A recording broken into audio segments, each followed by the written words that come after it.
Thanks, Zach. A survivor from the shooting at Club Q in Colorado Springs over the weekend is speaking out. Anthony, who says he does not want to share his last name, was at Club Q when a gunman entered the club and began shooting people. He sat in his wheelchair and held his spouse's hand as he spoke about his experience on that horrific night. He also had a message for the shooter. I lost two of my dear friends in the shooting, and being in here, I could not go to any vigils. They took everything away as if they were trying to take my life as well.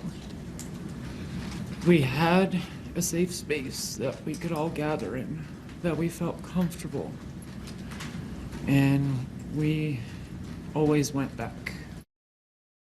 A suspect in the Colorado Springs LGBTQ nightclub shooting is now in the El Paso County Jail. Authorities previously said Anderson Lee Aldrich was being treated at a local hospital. He's accused of opening fire at Club Q Saturday night, killing 5 people and injuring more than a dozen others. According to court records and interviews, Aldrich had a chaotic upbringing. He was raised by his grandmother at times, as his mother struggled with her own criminal matters and mental health issues. Colorado Springs authorities say they have reached out to Aldrich's mother but have not spoken to her and do not know where she is. It will take a court fight to find out the suspect's criminal history in Colorado. In 2021, officers arrested him for threatening his mother with a bomb and forcing neighbors to evacuate when the SWAT team rolled in.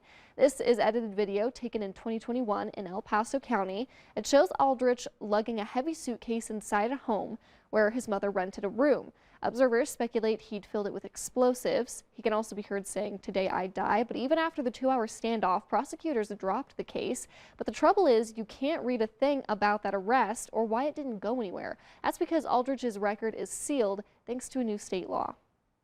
That law is aimed at giving people a second chance if they're arrested or charged for a crime but not convicted. It's meant to make sure people without convictions can still get jobs and housing. So why didn't the prosecutor charge him in 2021? That's why several media outlets and the Colorado Freedom of Information Coalition went to court. When you seal off those records, it makes it very difficult to examine the criminal justice system. And when something like this happens, and you want to see, who is this person? What is his background? That issue could be critical as attorneys and others wonder whether an open court file could have flagged the suspect under the state's red flag law. That measure aims to make it more difficult for some to purchase weapons.